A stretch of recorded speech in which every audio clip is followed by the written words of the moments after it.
어촌에 사는 소년 마리오는 우체국 직원이 되었다. 마리오가 맡은 일은 노벨문학상 후보 시인 네루다에게 편지를 배달하는 일이었다. 마리오는 유명 시인에게 사인을 받아 뽐내고 싶어 시인의 책을 품고 다녔지만 늘 실패하였다. 다른 날처럼 사인 받는 것에 실패한 마리오가 슬프게 서 있었다. 무슨 일 있나? 전봇대처럼 서 있잖아. 창처럼 꽂혀 있다고요? 아니, 체스의 탑처럼 고즈넉해. 도자기 고양이보다 더 고요해요? 온갖 메타포로 나를 시험에 들게 하는 건 부당한 일이야. 뭐라고요? 메타포라고 그게 뭐죠? 한 사물을 다른 사물과 비교하면서 말하는 방법이지. 자세한 예시를 위해 네루다는 바다의 움직임에 대한 시를 들려주고 어떤지를 물었다. 이상해요. 이상해요라니. 이런 신랄한 비평가를 보았나. 아닙니다. 시가 이상하다는 게 아니에요. 시를 낭송하시는 동안 제가 이상해졌다는 거예요. 시를 낭송하셨을 때 단어들이 이리저리 움직였어요. 바다처럼 말이지. 네, 그래요. 바다처럼 움직였어요. 그게 운율이라는 것일세. 너무 많이 움직여서 멀미가 났거든요.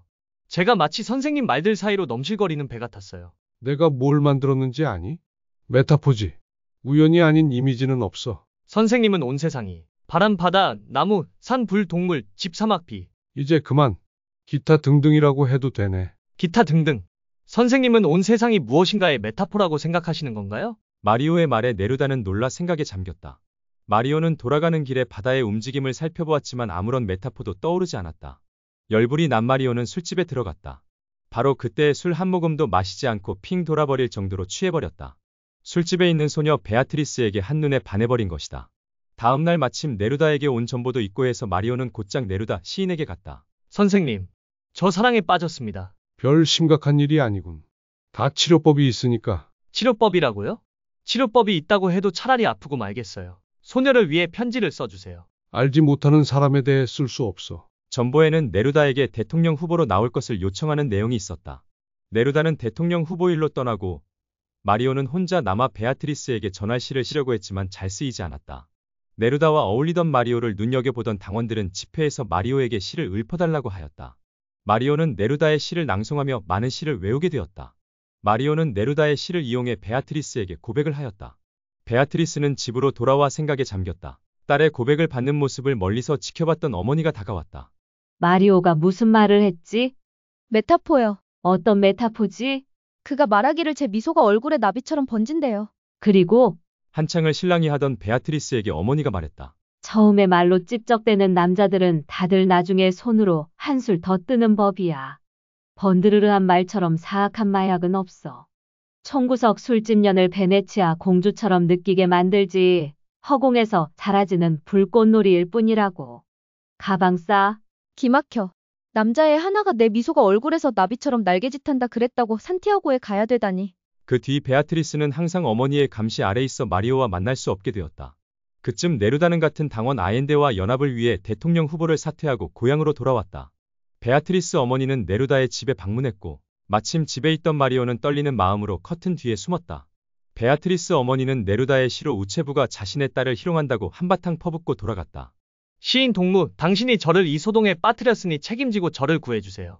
당신이 제게 시집을 선물했고 우표 붙이는 데에만 쓰던 혀를 다른 데 사용하는 걸 가르쳤어요. 천만에 시집 2억 원 선물했다고 내 시를 표절하라고 허락해 준 줄 알아?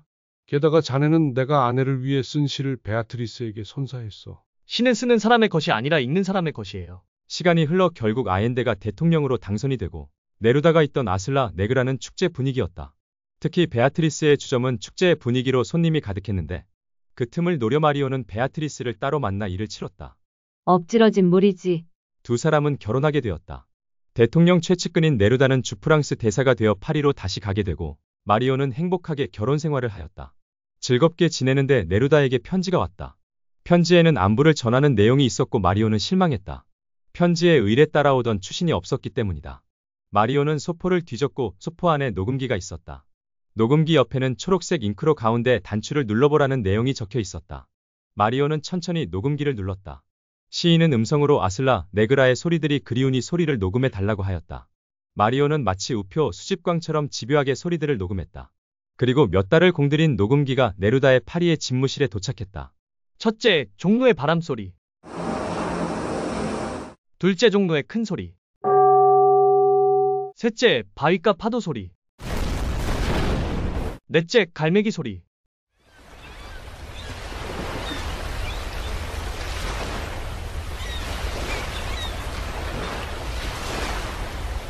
연병할 울란 말이야. 다섯째 벌집. 여섯째 파도가 물러가는 소리.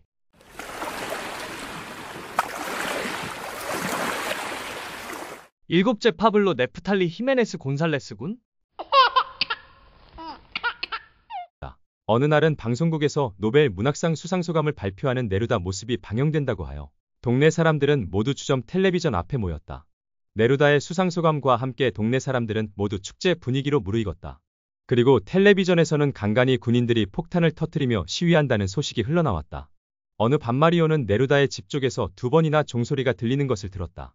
마리오는 그동안 자신이 쓴 시 전집에 대해 논하고 싶어 설레는 마음으로 밤을 샜다. 마리오는 한쪽에는 시 공모전 공고도 끼워두고 새벽부터 네루다의 집 앞에 있었다. 그의 부인이 문을 열고 나오는 것을 보았다. 그의 부인은 상냥하지만 슬픔이 배인 말투로 말했다. 그이가 병이 들었어. 마리오는 돌아가며 공모전에 시를 내며 1등상에 도전하겠다고 다짐했다. 그 사이 군인들이 점차 나라를 점령해 나갔고 공공건물인 우체국도 점령당했다. 마리오는 군인들 몰래 우체국 안에 들어가 네루다에게 온 편지들을 확인하고 편지 내용을 외웠다. 그리고 군인들에게 둘러싸인 네루다의 집에 몰래 잠입하여 네루다에게 편지 내용을 전했다. 네루다는 병이 깊어 마리오의 편지 내용을 들을 수 없고 오직 검은 물이 솟아오르는 환상에 사로잡혔다. 검은 물은 시인이 아버지의 묘를 이장할 때 나왔던 물이다. 결국 네루다는 병원으로 이송되었으나 죽고 마리오네 집에 웬 사람들이 나타났다. 그 사람들은 차에 마리오를 태운 뒤 함께 사라졌다.